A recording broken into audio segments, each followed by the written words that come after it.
Hello, and welcome in to Bear With Us as part of the Bear Claw Media podcast. I am Chris Bolin, joined as always by Ben Schleiger. Ben, how you doing, buddy? Oh, pretty good. I mean, it's a nice change. Like, love talking to the UNC community and athletes and all that jazz, but it's nice to have a little dish session with my buddy. So it'll be good. We got some hot topics today, some opposing views on some stuff. It'll be good. Clarification, like the Twitter account, that is me. Don't shoot at Chris. Chris doesn't deserve it. So if there's something spicy out there, it came from your boy. It's in the bio now. So if you want to be mad at somebody, just be mad at the right guy. Yeah, as always, I usually wait to say this till the end, but this is probably a good spot for it. If you like what we're doing, please like, subscribe, comment, review, tell your mom to do all those same things because she loves you enough to hopefully listen to you. And if you don't like what we're doing, Ben's DMs are always open. I believe that is at Bear Claw Media. So he's always looking for a fight, so he will not shy away. But and like I said, like most of the time, I'm smooth like Sunday morning. Like it's good. We can go back and forth. Like I'm very perceptive to other views, but if we want to dish, let's dish, baby. But like you mentioned, Ben, we got a lot of stuff coming. We had the Kiai interview, which was awesome, but we haven't really got a chance to just talk UNC football, which is kind of the whole crux, meat and potatoes of this podcast typically. So it feels good. We have a few things coming out here soon. We're going to go position by position, kind of break down who we like, who we've been maybe disappointed by, kind of what we think of the position rooms as a whole. But off the top, we figured we would give just kind of some general thoughts after spring. And then also, there's been really one kind of major story in the UNC football world. And that's Carver Cheeks entering the portal, coming out of the portal, committing back to UNC, something Lamb has kind of very heavily implied, like you can't do. It's not like he's just coming back one for one, as we heard on Football 52. He's coming back as a walk-on, no scholarship. So I'll let you kind of come off the top here, Ben, because you, I think, feel I'm interested in your perspective because I was a little surprised when I first heard this take. Yeah. But before we get into the Carver Cheeks one, just want to give a big shout out. There is another huge story in the UNC football realm is Miles McClarty get to ring his cancer bell. It says on his post that after 1,255 days, finally beat leukemia. So just before we get spicy and into the nitty gritty, let's just clap it up for Miles. Thankfully, I don't know if he'll necessarily be on the field. I don't know what kind of capacity he's at, but if we could see him this season, he was explosive in high school even when he was sick. So that would be a huge addition to the safeties. It's already strong, but we'll talk about that later. But just huge congrats to him. But yeah, the Carver thing, it's been a little spicy. We had a good discussion online that was later featured as a conversation with Lamb on a certain radio station, and there's a lot of different views on it. Some people are like, well, we need him back. We need him back at any cost. Other people are like, well, he's back, but Lamb said he took this stance, and that's kind of the camp I'm in. Is he took a stance as I think you were the one that actually found the deal breaker quote is if you go in the portal, or if you're looking to go in the portal, you kind of already have a foot out the door, and that's a bit of a deal breaker. That's kind of the camp I sit in. Is if you're looking elsewhere, and then you're also a little bit vocal about it. That's what we heard from a few sources. Is maybe not flaunting, but kind of definitely yeah, man, I'm going in the portal. It's okay, cool, but you do all that, you make that big show, you go out, you don't get what you're looking for, and now you're coming back, and now you have to pay. I think Lamb was talking. We don't know actual numbers, so UNC financial aid for the visual listeners, you know, we know that every department, yeah, Fin Aid is a tenuous place, but Lamb put up the number of roughly 15 that he needs to get a loan for, and like that's not easy money for most people. Like that's a little bit of a tough sell. I mean, college students usually get loans pretty easily, but like even so, that's a lot to grin and bear. So that's kind of what he has to live with, and I don't know. I feel like it's fair. You felt a little bit different way. You felt like maybe he should come back and be able to recoup that somehow, but I don't know. I'm mixed on the Carver situation, even though we need him. So I feel like you've softened a bit, Ben. I feel like you've softened a bit since I last talked to you about this. Well, Because we'll get into it. It's like the Scoville chart. We'll rise with heat as we go. Like by and large, I feel like Lamb. If Lamb says something, he needs to stick by it because like if we're 1-22, 1-23, we don't have anything to stand on except for our words. It means a lot more. Some people would say it means nothing, but for being inside a program that's a 1 in a million, not not 1 in a million good, 1 in a million losses. Um, Words and trust are what we got right now. Besides putting in the hard work and effort to change that win column. no, I don't disagree with any of that. I think ultimately the thing we disagree on is probably a bit semantics. But I think him that like coming back without a scholarship and as a walk on, I don't think that's like Lamb going against his word necessarily. That to me it seems like very, very fair. And when I first heard that explanation, that was a better explanation than anything I expected to be coming. Because I was ready to be okay with him saying situations are situational, as McAfee likes to say. Like if was Lamb's reasoning, I would have been like, yeah, oh, I get it. Like because the way Carver came on at the end of last year, he was by far. I don't think it's even questionable. He was the best receiver in the last 5-6 games. I'm not saying that that'll necessarily be the case this year with Castelli coming back and him and Monroe seem to have a pretty good chemistry. But I really do think this is ultimately very fair. Him coming back as a walk on. Kudos to Ann Delaney, my Tribune coworker, for a couple things. First off, her immediate thought when hearing this was like, what did Carver's parents think? And that was something I didn't even consider about giving up a scholarship. And all of a sudden they're like, the loan will probably be in his name, but it's not completely off of the parents, And especially this being the second time he's done this. Like, I imagine the dinner table must be like, what are you doing, man? Come on. But also, there's like an honor or a courage or respect, I don't know, in betting on yourself the way he has now twice, giving up that scholarship. But also, she kind of got in a little bit. She put out a story recently that got into kind of the more details of awarding and pulling the scholarships. So, at least from how I understand it, he's still on scholarship over the spring, which I guess is over now. The semester's done. And then, so because if he would have hit the portal in December, he would have been off scholarship for the spring. But doing it in the second one, I think in all respects, he should be able to earn that back, and where he will have to pay the 15 grand up front, but then it should probably get a pretty hefty check if he's a starter by the end of the year. So I do get there's almost a chance for it to be no harm, no foul. But also if he tears his ACL, knock on wood, I don't even want to say that, or, if he gets hurt before actually like contributing, then I feel like that's the one way it could really go south, for him at least.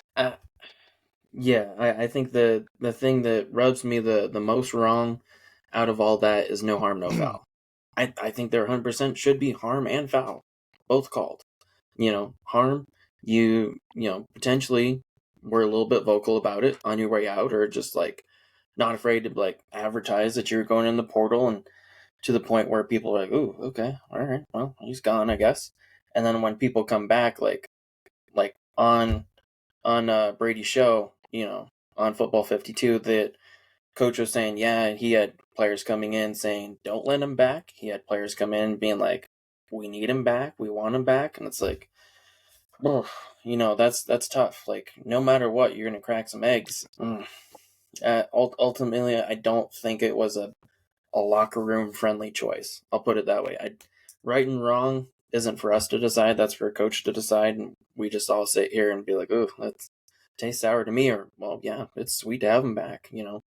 We're all the taste testers, but coach is the one putting out the flavor. And honestly, like, I could understand if some players feel pretty sour about it, but I think 100%. Um, a good move to not give the scholarship rate back. I mean, once you go out the door, you should assume that money's being allocated to the next man up who, did the best in the hill workouts, who just overall earned it, just, might need it. And coaches are like, "Hey, like, you're a hardworking player, you need it a little bit more than some of the players that are come from better situations, maybe." Um, I could 100% see that, but you should 100% understand and realize once you send that email of like, "I want to go in the portal," boom, like, you get no amenities. You are nobody. And like, just giving him like a retroactive one, or like one to just like somehow you know, covering up that mistake.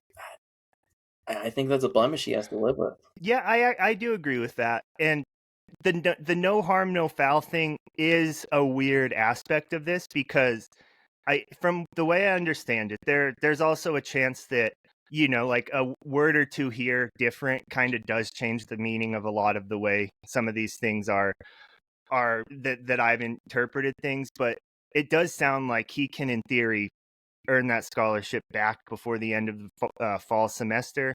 I don't know what athletic scholarships look like as far as summer classes, or what, because I know with Ernest Collins Jr., players had to take like a certain amount of summer classes so they would graduate with a bachelor's in 3 years and could get a master's. But that almost feels silly with the portal. Like, you can't just plan that far ahead that way anymore. So, but I do think that is a significant amount of risk. But I do think most of it's tied to injury, because I don't see a way that he comes back and he just kind of stinks it up and isn't.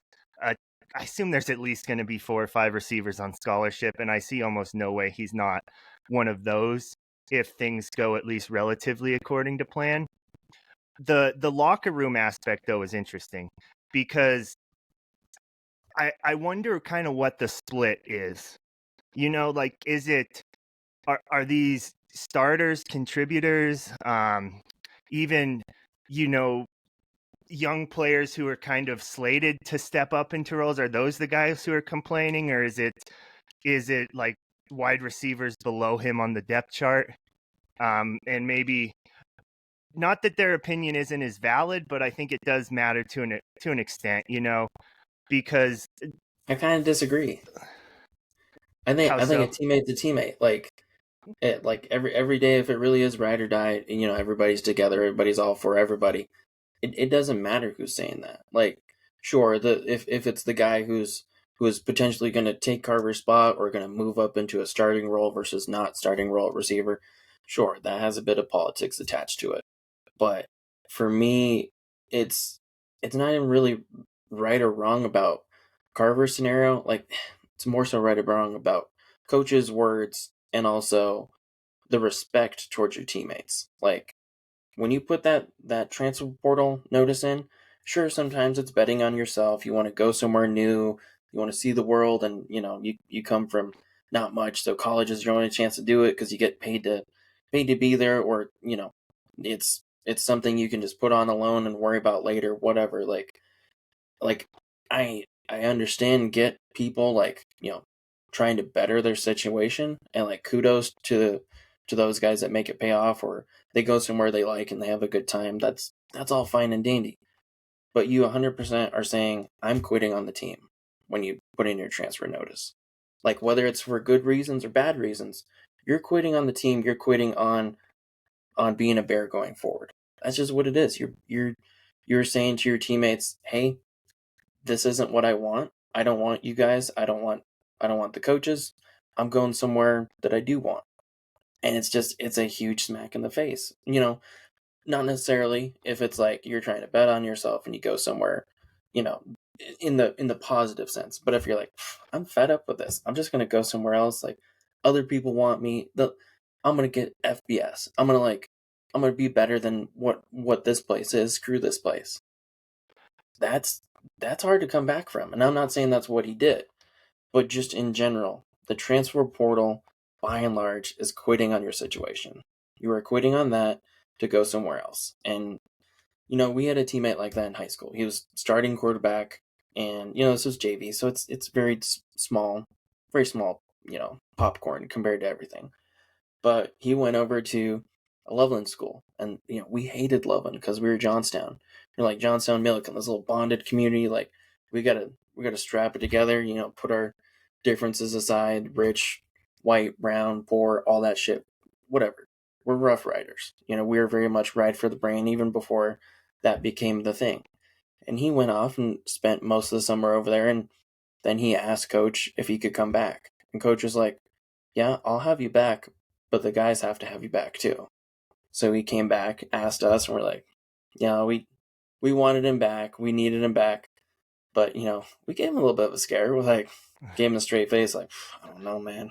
I don't know. And we welcomed him back. So it might be all just water on the bridge for most guys. But at the same time, like, for the guys that aren't, they're forever going to be tainted for this season of like, man, he was out the door and came back, and coach just let him come back in. He just, has to figure out his financial aid. So I don't know. It's a respect factor. It's like, I think he needs to earn his respect back, and like getting that scholarship right back in the fall.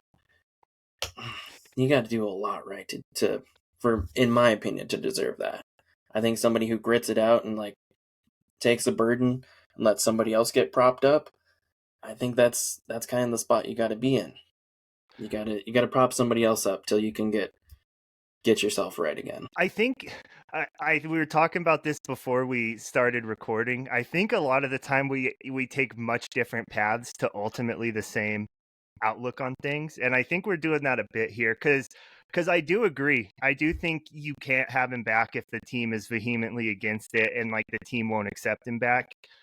And I guess time will be the one. Time will tell. I'm assuming it's interesting because I think we kind of saw a little bit of this already, because like, you remember when Jamari was sneaking around, like trying to get back with the coaches and all the good grace. I think Carver, whether or not he was a little mouthy, a little advertising on the way out, he wasn't the level of Jamari. So at least we can award the coaches some slack in the sense of Carver was never an issue character or sounds like quite the exact opposite, actually. Yeah, if he's one of the 12 he's been a or good was kid, one of the 12 guys, all that jazz. Even if he did get a little bit mouthy those couple days after his email, that's fine. It's we can get past that. I'm just glad they didn't have a Jamari come back, because no disrespect to Jamari, but it was, potentially substance issues, potentially back talking and being disrespectful to coaches and teachers. Like, if those were true and it wasn't just angry so and so's connected to the team, you can't have that. Like, we're not big enough to be able to allow that in. So at least Carver is a good guy coming back that did something wrong. I just feel like he needs to pay for the doing. He needs to pay his time. So I feel like that's one semester without scholarship isn't the end of the world. It's pricey, but I don't think it's the end of the world to kind of prop somebody else up. Plus, there's going to be a transfer portal.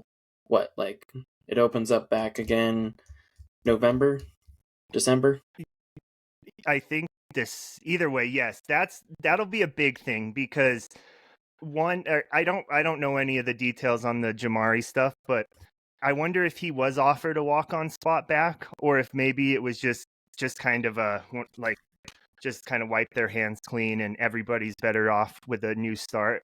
Which Chattanooga, he announced he signed there a few days ago at this point, so that's good for Which is him. interesting because it, like, option wise, Chattanooga might have had both those options, and Carver said, "I'm good. I'll go back to UNC." So kind of interesting there, where it was maybe not exactly head to head, but could have been.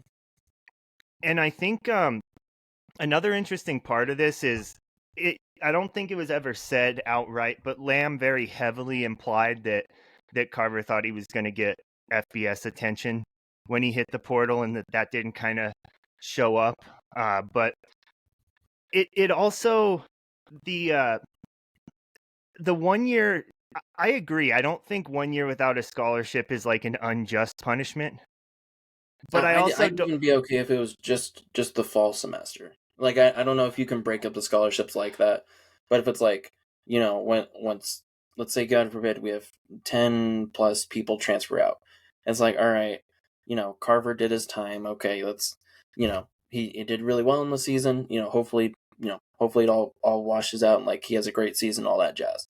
You know, January, get him back on a scholarship in spring. I'm okay with that. It's just I feel like no retro, nothing like that. Just take your lump, earn your respect back with your teammates. Do this semester like you're on probation. Horrible, horrible concept, but still, like, act like you're in probation. Act like each day you got to earn it back of why Lamb made a good choice and why your teammates deserve you. That's fair. And from the way I understand it, I believe you can offer a scholarship. Like, I think you can give the scholarship at any time. You can just pull it once a year. So even if I'm sure there's a way where even if he earns the scholarship, and not saying this is even like a way Lamb would do it, but I think even if he earns it back in the fall, you could offer a partial that would like cover the spring semester, but not maybe it wouldn't be directly Yeah, for that, but like equivalent of the same amount of money. But it is interesting because the going back to the teammates thing, maybe it feels like in the new portal era, it's a lot more forgiving in this scenario than it was 10 years ago. 10 years ago, this wouldn't happen because of all the rules, but like with your situation in high school, which I thought was actually like, I think that fit really well because there are guys who aren't going to want him back, and there are guys who are like, well, they're bitter about it for whether it be selfish reasons, whether it be like uh honor. What's the word? Honor feels much too strong, but like the principle of it.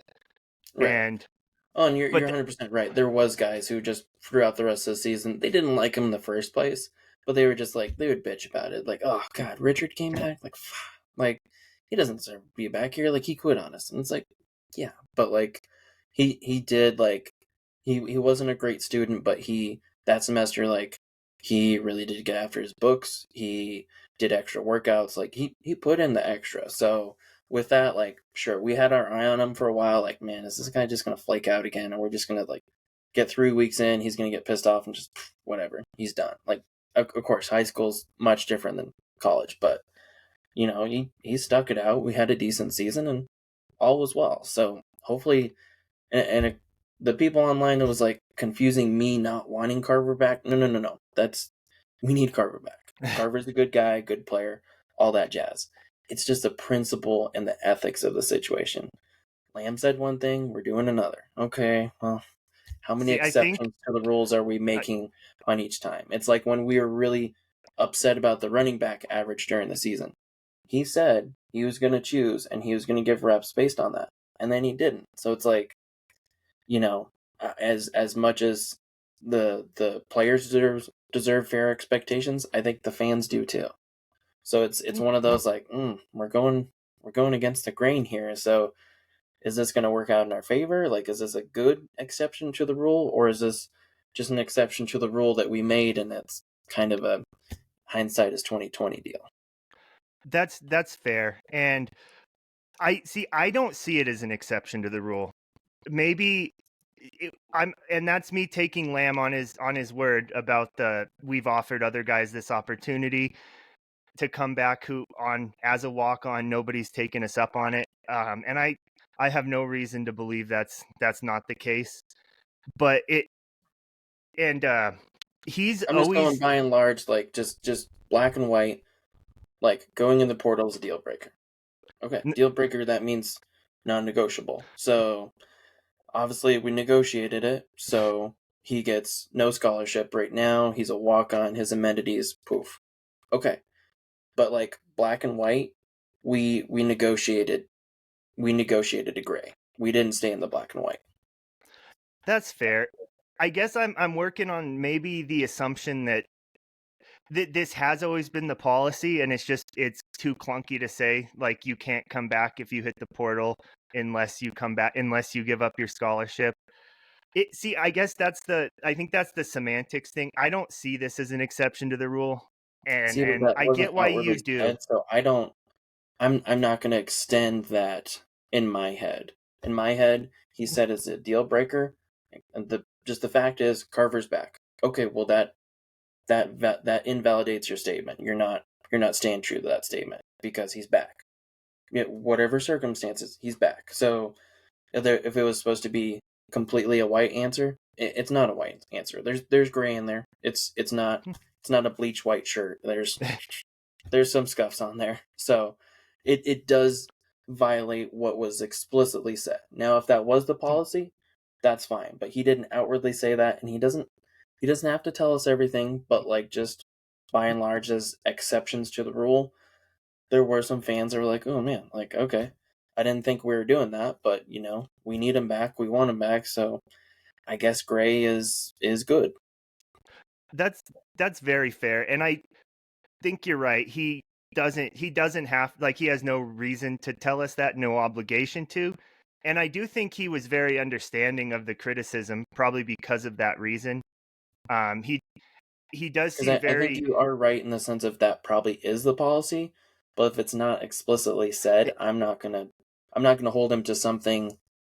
I'm not gonna jump to that conclusion. I'm gonna take it exactly as the words are said, because and whenever you're he playing, whenever you're calling a play, you're calling 22 air raid sweep right.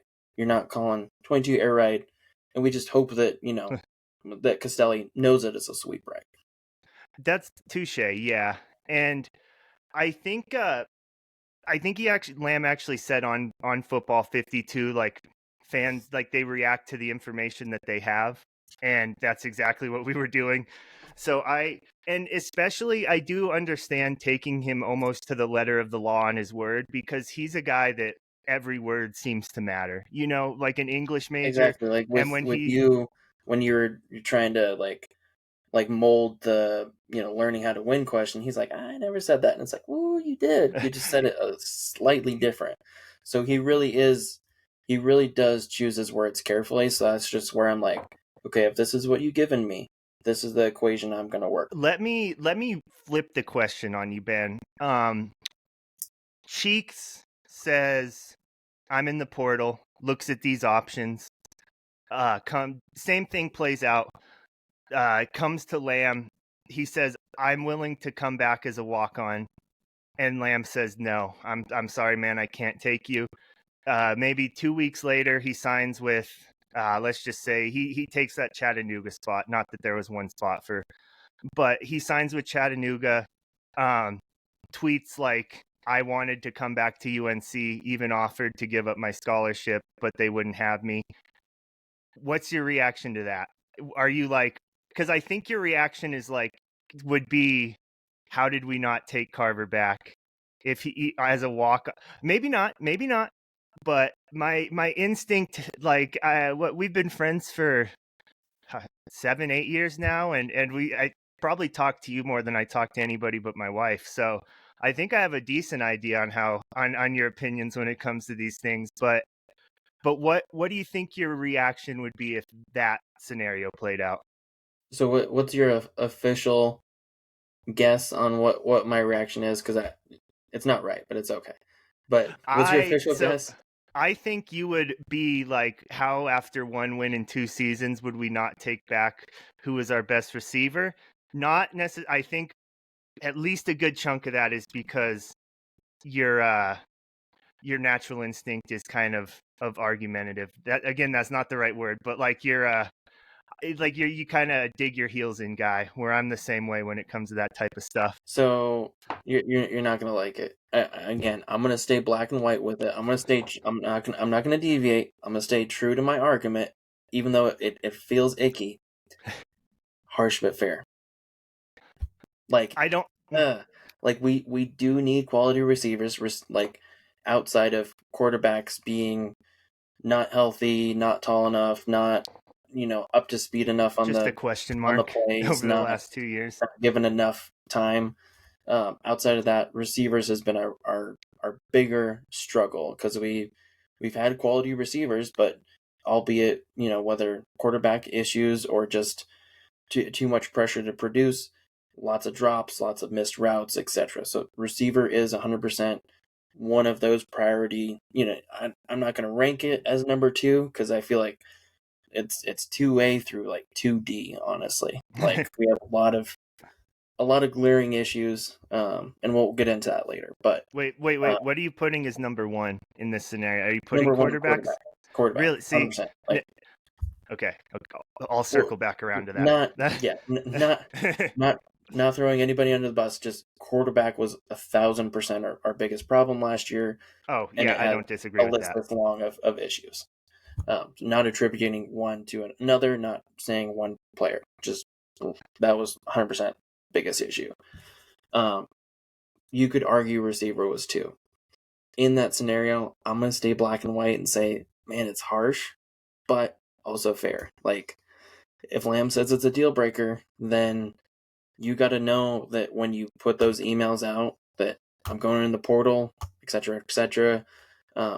Hopefully, you have conversations like Lamb said on 52. He's like, I wish Carver would have had a conversation with me. Then he could have pointed him in directions to maybe make some different offers pop up for him, because coach has 25 years of connections.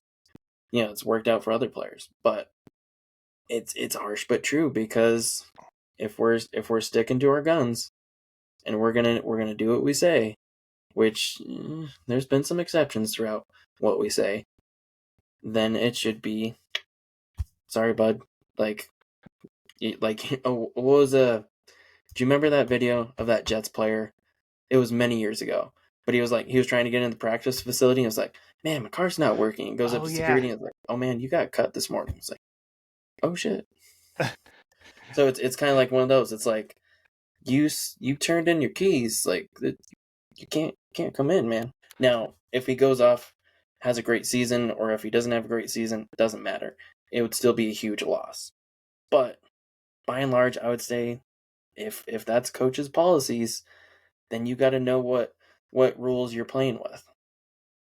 I do actually think harsh but fair would have been a fair reaction to that. And I probably would have, what I want to say would probably be my reaction, though I'm it not would saying it's be the with right. I'm not a saying it's the hefty right amount of answer disappointment. to like just be like, hey, Chattanooga, yeah, it is what it is. Have fun, whatever. We wish you the best. I'm not saying that's the right answer. I'm not saying Lamb was wrong for bringing Carver back, because we 100% need quality players at receiver. It's just, what is our policy if we're gonna screw around with it? Are we playing loose and fast because we figured out it's harder to turn this around than Southern Utah? Like, And so one interesting thing about this that I think you touched on, but I don't think we actually got into, if he just turns around and does hit the portal in December, this is going to look way worse. Like, I think oh this yeah, is, huge even though villain. it's 100% would be his right to do so, if he gets awarded a scholarship, well, I don't know if he gets awarded a scholarship, I don't know if they pull it over when he enters the portal. If Let's just I say don't think that would retro. timing wise for the scenario, he gets the scholarship and moves on, And and then 100%, no harm, no foul. that'll That'd leave be a, a huge heel turn. and I think that, like, though you can't really factor that so much into your decision, like right now, of what you're gonna do, like from You the could be team mad side, at as him, but far you as couldn't say it was wrong, because that's that's a tool that we've given to coaches and players. So it would suck. It would hurt. That'd be nasty. That'd be nasty business for sure, but he's allowed to And do it. I think it would leave just a bad taste in everyone's mouth, and I Yeah. think it would bring us back to like right now. And your argument's gonna look like if that happens, Ben, you're gonna like be clipping pieces of this video and tweeting them out, and then stirring up a bunch of other stuff in my DMs. But I mean, and even then if it's like, because after during like exit interviews for like we figured out one of the players we're close to got a scholarship. During the exit interviews of spring, it's like, oh, that's possible. That's cool. Okay, what if we give him one, you know, next spring for his senior year if he sticks around and it covers spring semester and going forward for however much true eligibility. It says 2 years in Ann's article. We never really know, but we'll take it as face fact of 2 years. So it covers the rest of his eligible year here at UNC. I wouldn't be mad at that. And I think that's the safest time for coaches to not get burned, to give it then. Be like, okay, cool, you stuck it out last year, you had a great year, you stuck it out through spring, like you did good, like you've been on good behavior. Here, man, we're gonna cover spring and we're gonna cover going forward. That's 100% okay. But like if he was like, man, I don't know, like senior year, my last eligible year, I just want to go somewhere and try something different. Oh, it hurts. But you can't say he's wrong for it. I think that if you want to put a positive spin zone on this thing, which I think I'm about to do right now, I think it shows that there's a lot of trust between at least Lamb and Cheeks, but I hope that extends deeper into like the players that are here now. A good chunk of them are now this staff's guys, and I hopefully it's like a sign of more trust of the coaching staff amongst the players, whether for better or for worse, because I do think you have like Lamb could play some games with that scholarship, but I don't know what the games are. But it's like, do you award it and then he leaves, or do you not award it as like a what if I just give this out and he leaves? But then if you don't award him the scholarship and he feels like he earned it, does that push him out the door? So there's a lot of like kind of interesting little nuance here. But I Well, do and think like, what kind of family pressure does he have? Because like, what if Cash? What Cash. if Cash, his brother that transferred out and went to UTEP last year, he bumped up. Of course, like we both think size might have been pretty helpful in bumping up to the FBS level. Because who wouldn't want somebody who's 6'7", 240 give or take, lesser, plus or minus whatever he ended up doing in his off-season program, like. Yeah, like that's hard to beat. Like we get it. He went to like just enough to be an FBS program.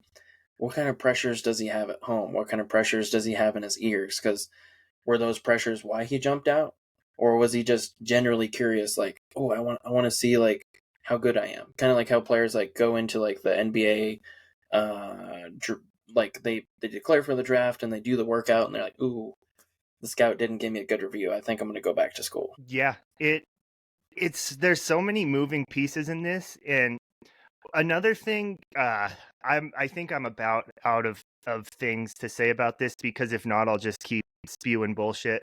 But I thought it was really interesting when Lamb said he asked Smiley about it, and Smiley said take him back 100 times out of 100 if he's offering as a walk on. And uh, I respect Smiley's opinion. So like that helped, I think, form how I feel about it. But also football and basketball are so different with the number of players. But I thought his take on the whole would you welcome a player back out of the portal that he again gave on Brady's podcast with him was like, as soon as you enter the portal, we're looking to fill that scholarship, but like your key card's still going to work. You can like still lift, just not like with the team. You can run like play scrimmage with the team. And like Right, like an even important fact was Carver was still at practice. He was running drills off on the side, not with the team because he can't, because you're not technically a part of the university at that point, but he a bunch was of around, he waivers was doing football related activities. So adjacent there, to the team.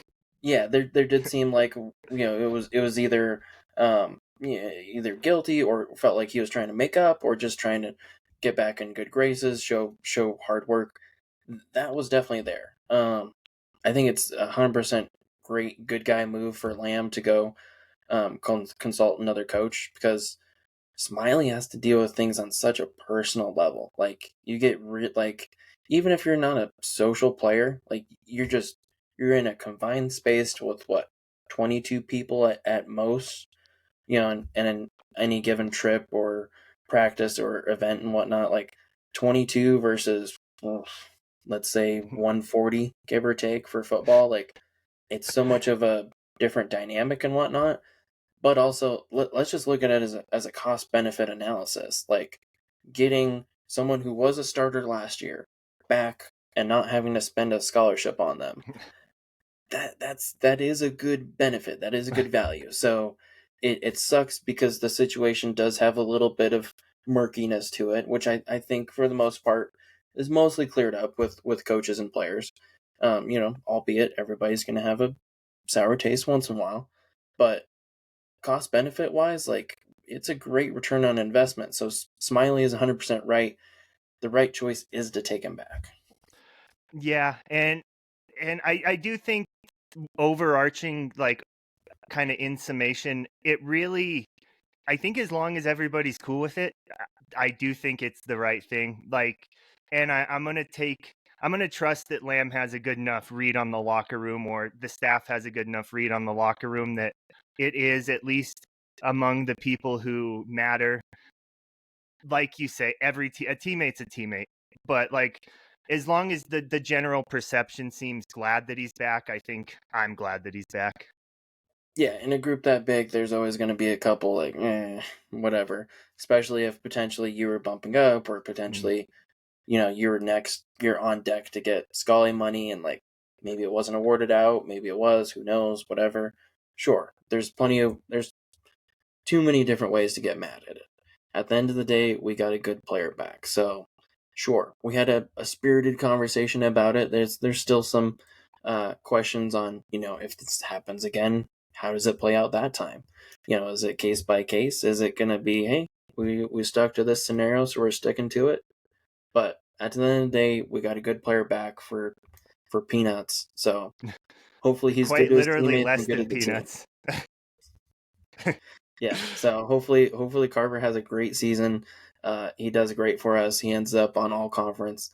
We're all hoping the best for him. It's just the situation was something that needed to be talked about. Yeah, 100%. And I'm really glad that Lamb did. I'm glad that he went in for like 30 minutes on it too, because I think if he wasn't doing a weekly or close to weekly podcast, this would have just hung, because Yeah, he wouldn't it's have any spring and that's a media long for. time to simmer. Yeah. But let's get into some actual football on the field stuff. Uh, I have, like we said, we're gonna go by position, but Ben, I figured we could do just like three quick, or maybe four, just a couple quick hitters on spring and kind of state of the team. So I went to a couple practices, you as well. We both went to the spring game. What position group you think is the strongest? There's definitely some opinions out there. I'm gonna choose the one that I don't think you're gonna choose. Um, I'm gonna go running backs. I Ooh. think I think we have a really good trio almost. I think we need to see more from Rocco, because like I liked instinctually what he did in the field, and he was originally a running back in high school. Shout out to Ann, because I had forgotten that, because God, he's been here long enough. It's like, oh wow, like Rocco is a running back. What? He went to DB. What? That's crazy. But it's hilarious. He plays both positions very well. Instinctually, I can see the running back stuff. I think there's maybe a little bit of ring rust of just like instinctually when to juke, when to spin move. He seems just a hair behind there, but it is also spring.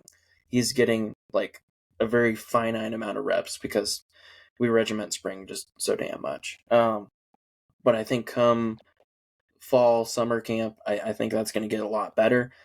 So he has some authentic talent there as a running back. Price is a freaking brick wall. That dude is nasty. Like I wouldn't necessarily quite put him as a bruiser back just because he is pretty quick too. But I like the physicality, just the in your face, willing to fight and toss a guy for another yard or two. I love that. And then, oh, I'm gonna mess it up. Is it Brandon Johnson from Yeah, I coming was from so Arizona? sure. And yeah, I think it's Brandon Johnson. I was positive till you said his name and asked me. Yeah, he But was wearing 25, tentatively gonna wear it 25 in the definitely fall. feels like you said, a top three. And he seems the one that I'm least familiar with, but I think that will change by probably game 4, Yeah, unless also like unless not really super things familiar shift. outside of spring with him. But I was like, he was one of those guys. I was Oh, like, hey, hey. I was like tugging a parent's sleeves, actually, like, who is that guy? That guy? I like that. Like he was a little bit jitterbug, a little bit physical. I liked it. It was a good mix of it. I think for the most part, all three running backs can be receiving backs as well. So I think we're gonna have to be creative to support Costelli for sure because there's not a lot of returners. It's just the offense is gonna be a new batch for sure. I Ben, think the most important thing. we're being very disrespectful here. I think it's a 4 actually. Justin Gwynn return kicks last year. Kind of. He looked really good in the spring game. A little bit smaller and just kind of really quick. Maybe the change of pace guy. Just I wanted to say that because he really impressed me in the spring game, and I just completely forgot when I was kind of looking through things. That's fair. I didn't include Gwyn on purpose though. Oh, I okay. feel I feel if anything, he's more of um, a slot in the sense of he can play running back or receiver. Like I feel like he's kind of more of a multi tool rather than a committed position. All of the running backs that I listed, I think, are very committed to running back or running back adjacent, whether that's blocking for the running back, playing, receiving back, taking, Texas type routes, kind of like out routes and type stuff. I think Gwyn is. I think it's almost a little bit of a knock to call him a running back. I feel like kind of like if you're like a nickel corner, like you're not just a corner, you're a nickel corner. Like you can play the slot, you can do those gritty crossing patterns and really get in there and make a difference. So I feel like Wynn's almost his own category. I feel like slot's the most respectful to him because I could see him going out for legit like off the tight end type passing routes. I don't disagree with that, and I feel like he's kind of built that way, but I don't think we've actually seen any of that. Which I can't. Maybe I missed it because the numbers are they would switch daily, not even just like different from their game numbers. But I don't remember him lining up like at receiver at all. But I do like that idea because it does seem kind of like he's built like that type of player. Well, I mean, as the routes that he was running out of the backfield, Mm. they were more receiver esque than they were um, running back, like receiving back type. It was a little bit more of a complex route, a little bit more of a speed route. Not saying that the guys at running back can't do that. It's just Gwyn is a little bit more talented in that fact because I think he's a little bit faster, potentially than the trio I was talking about. Okay. I think the one that I assume you thought I was going to say is the one that I'm going to say. And I think the safeties are the strongest, or at least a strength, which is kind of weird because my position group that I'll name as probably the weakest. But Frankie Morales and Cam Chapa returning. And then Trey Stott was kind of bounced around, was a Valor kid. Then I believe Eastern Arizona or Arizona Christian, like an NAIA D2 or even JUCO school. I apologize, but he seems like a really instinctual kind of third safety, maybe. And then McClarity may factor into this, who kind of I have no idea where he's at as far as that thing. But I do think they're in a good spot safety wise. So but then one injury could completely decimate it. Who knows? When you're I think it's the top end talent that I was impressed with. Then flipping, unless you have anything on the safeties. No, no, I think it's a talented group. Choppa, I believe, was our one. Maybe Hunter Green got some sort of honorable mention for all conference, but I believe Choppa might I have been think our it. only representative. I I think Hunter got first or second, and then Chappa got honorable mention, if I remember correctly. Well, I mean, But either way, he was the there's only one so many position specialists to deal with. player. Hunter was great. Yeah. Hunter was great, but like smaller pool for sure. So I think Oh, Choppa definitely. showing out as a true freshman and getting on that list was important. Multiple interceptions, just absolutely a game changer. I think Choppa is fantastic. Morales, he really has a good knack for just like getting after the ball. I think he's good at run support too. So I think if anything, I would have Choppa as the dedicated passing safety, and Morales as the dedicated like run support. So I think either way, we got a talented bunch back there. I thought this is what you were saying earlier, which is why I said we'll circle back to it, but I think I may have misunderstood what you were saying. Weakest position this year that you, or maybe not weakest, but most question marks, let's say. Ooh, I feel like that's a bit of a tie almost. It's kind of difficult because I think who's coming back at receiver, who's going to be at receiver, but also quarterback. Like Castelli was good in the games that we saw him. Besides when he came back, because he came back way too soon. He was still very hurt.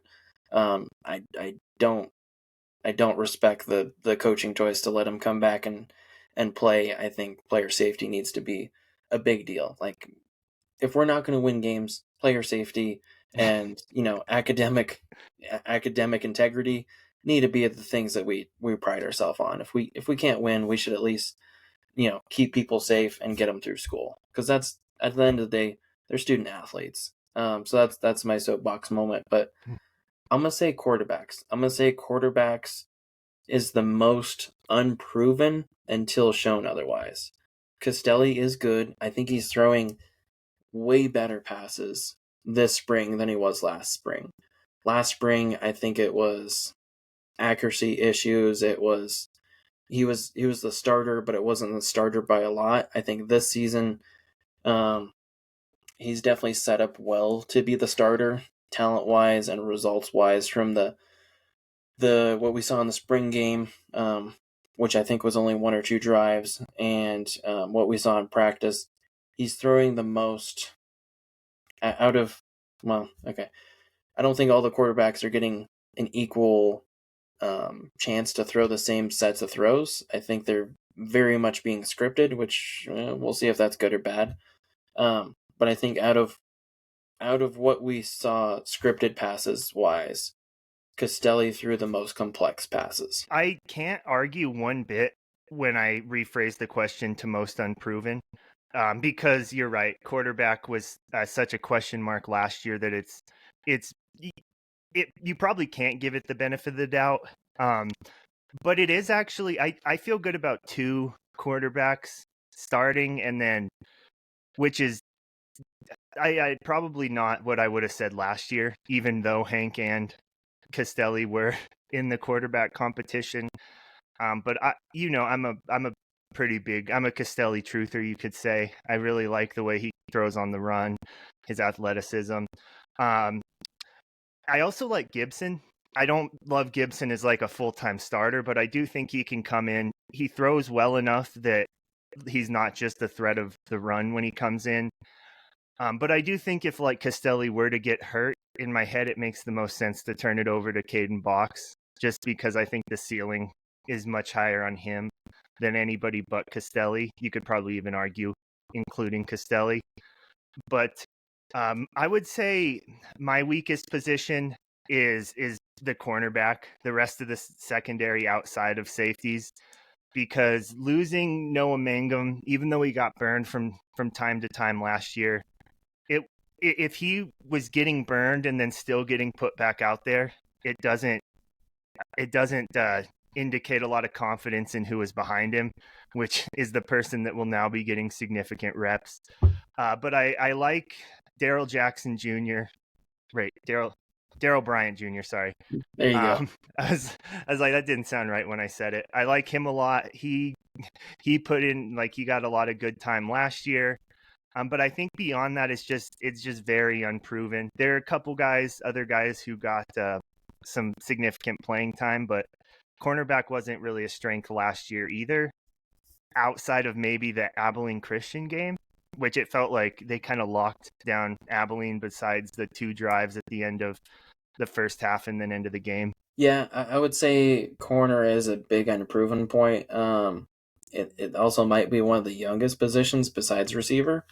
Oh yeah. Um, so that always leads to, okay, how fast do you adjust to D1 speed? How fast do you adjust to big sky level hits and speed? Because D1 is one thing. Big sky, theoretically is one of the top 3, one of the power conferences of the FCS.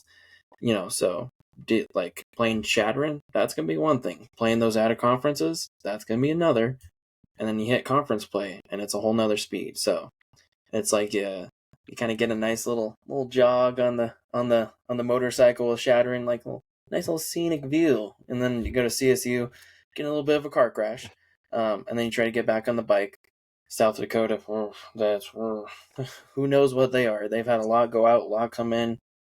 Who knows? But then you come into conference play, and it's like a motorcycle on I-25 with potholes all over the place. Like it might be a good ride. It also might throw you off. So 100% there. I think my huge hope is that all of the corners we are bringing in or brought in. I don't know when everybody arrives to campus and all that jazz, but we got some really large corners in the signing class. Derek Jones is one that even Brady was jumping all over Lamb trying to ask him the exact day that he was signing, because he was really turned up about him. He's a JUCO coming from colleges. Sequoia's 6'1", 175. That's some good size. I think somebody that we should probably have our eye on besides that is sorry, Bubble. I don't know if I'll say his name right. Mecky Toms. I think From Mackay Drake. Thomas. Okay, Mackay Toms. I think. Or Toms, yeah. Well, however Michael did this, he might have put some nicknames in here. But we don't have to worry about that anymore. But he came from Drake. He's 6'3", 180. So like that's a good sized corner. If he can keep up, and if player awareness wise, like he can move with the plays, that's a huge addition to the secondary, having just size out there. So we're not getting bodied by, large tight ends or just a beefy receiver. So I think there's a lot of good sized guys there, but they're all really young. So it's like, can they catch up to the playbook? Can they catch up to D1 speed? I don't know if it'll help us this year, but if they stick around, it could be helpful, and secondary might not be as big a concern next year, but we got to get through this year first. I do think secondary, I think Lamb is really good at developing the body type of the secondary players, because when Mangum got in the portal, then immediately, what did he get, a Texas State offer? I think he got a couple FBS. But I agree, they're young, but I have some hope that if things go according to plan and they stick around, that could be a strength in the future.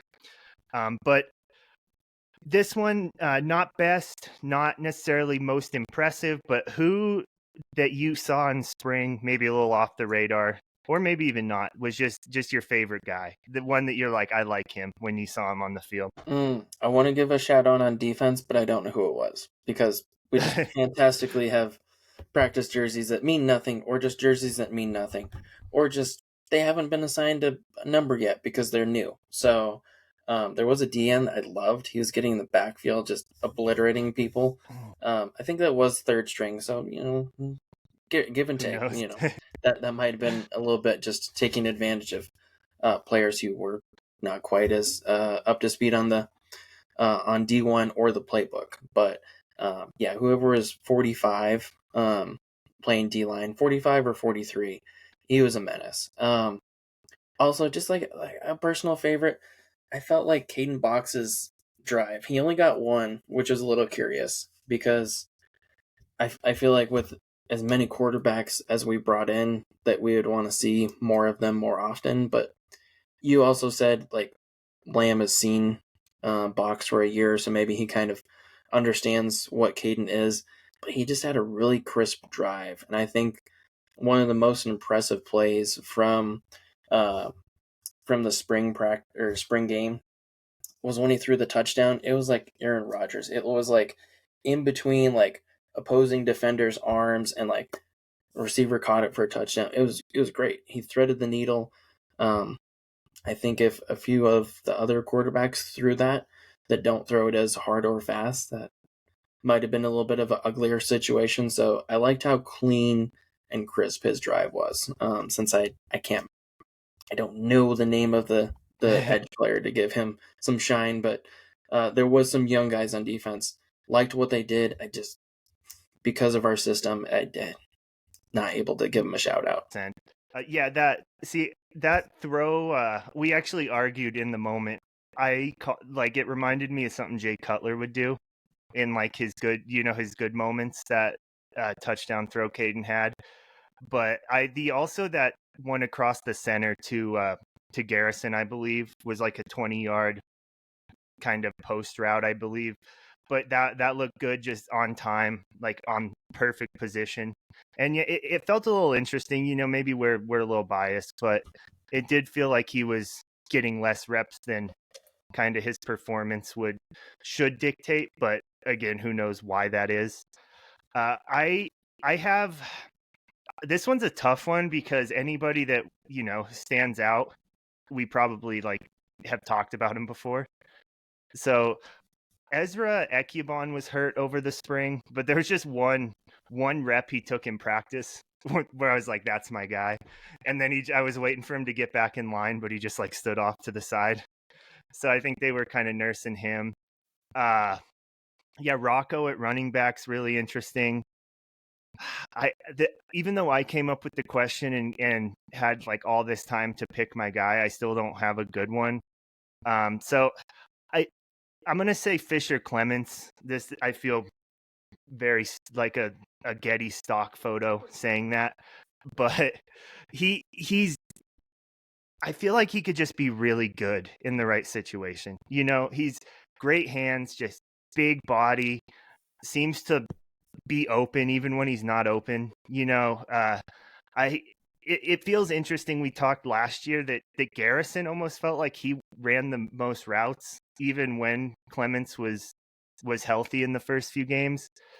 But I think if they could get him in space, probably very hard to bring down. Just big kid that I'm excited about what he can do. Lincoln Fa'apuli, I really like him, but I don't even know how much he played in spring. With like linemen, it's really tough. I'm still intrigued about Levi Little, but did not identify him one time over the spring. I have no idea who he was. So I All right, don't well, if have you're gonna a put that many names out there, I'll put another one out there. yeah. Leo Blumentritt. Oh yeah, Uh, good one. we're glad to have kickers because, no offense, but when He's the punter just before you get too deep into your Willigs, the kicker. yeah, I'm happy for both the kickers that we got because Hunter Green was a big need to replace. But let's be honest, either of the options we had last year were bad for field goals. It was not our year. It was just pretty rough. But yeah, Willig, he had one. Was it actually shout out? Okay, I'm gonna give a shout out to both because I didn't have the name of the defensive guys. Willig, he ended the game with, what did we come up with? 53-yard field goal. I think it was 47. So either way, it was just short or just long of 50 yards. Okay, 50-ish yard field goal. He drilled it. It was beautiful. Coming from CSU Pueblo, he's got a good history there. But the one that really impressed me, I mean, that was fantastic. Like I just want to see Willick do that more times. Then I can be like, ooh, even more excited about him. Something we haven't had probably ever. Like we've had some booming legs at punter at UNC before, but Blumentritt, I think he's going to be dangerous. He's a JUCO guy from College of Sequoias. Um, Huge string bean. Holy shit. 6'6", 195. He looks like just like He a looks human, exactly like that. yeah, a human green bean. Like, my God. Like, it was like, this boy needs some meals, but also he's the punter. So, like, don't give him too many meals. Don't need to look like McAfee. Um, but he hit one. I think he was the offense was stalled out about on the 30. He punted it, God, at least 40 or so yards, maybe even 50. But his hang time, that's what got me. One of the parents was timing it behind us, and he said 5.3, and I was like, holy shit, over 5? Like that's gonna be huge for the Big Sky. Like Green had a fantastic leg. He could absolutely murder the ball. But sometimes when he murdered the ball, we outkicked our coverage. Blockers got down there, and it kind of screwed us. So not necessarily Green's fault on that, but if we want to have strategic punts, because let's face it, we're not going to have 0 punts this year. We're going to have a mighty handful. We're hoping to have less than last year, maybe. Less than last year. We're still expecting to punt the ball a couple times. If he can hang it in the air, late 4, early 5, mid 5s even, that'll be so much better for us, because especially if he can direct it a little bit. I think we only saw 2 punts at all. Maybe it was just the one. But that one really impressed me. I'm like, wow, that's a game changer. If we can hang it up there, our guys are just waiting to eat this guy. If God forbid he wants to run it out for some stupid reason. But if our guys are doing what they're supposed to, lane integrity, running their butts off, that should be a fair catch most times. I think Blumentritt is great, but I think we might be getting a bit over our skis. I don't think it's a game changer, because I think Hunter Green was still ultimately a better punter. I think it would be a game changer if he was like the field goal kick. See, I think we'll save it, because we have a full episode about this, but I love what Blumentritt's doing, but just it feels like this is Hunter Green erasure. It's like you're upset at his work as a field goal kicker, so you're diminishing his punting skills. No, not at all. Hunter Green could kick the ball farther than Blumentritt, probably. I'd love to see it head to head. That'd be fantastic. But I think Blumentritt can, if he can just hang it up there for a while, that's fantastic. That eliminates returns. Like, Green was trying to just murder the ball and flip the field, and a lot of the times he did, and that was the only reason that we had a sniff at staying within the game. So yeah, forever thankful. Green's one of the best kickers to come through here. But Blumentritt, if we can have a strategic punter that can just plop it up in the air, and we're just waiting for the guy to wave his hand in surrender and just be like, nope, I'll just take it wherever you gave it to me at. I feel like that is a game changer. But again, we need to see more than one. But if that is his bread and butter, that's his consistency, oof, that'll be nice. All right. So like we said, we're going to kind of break these down position by position. Imagine quarterbacks will be coming first. That one will probably be we may do that right now. So me and Ben may have to take a couple days off from talking to each other after we go through that one. Have a good one.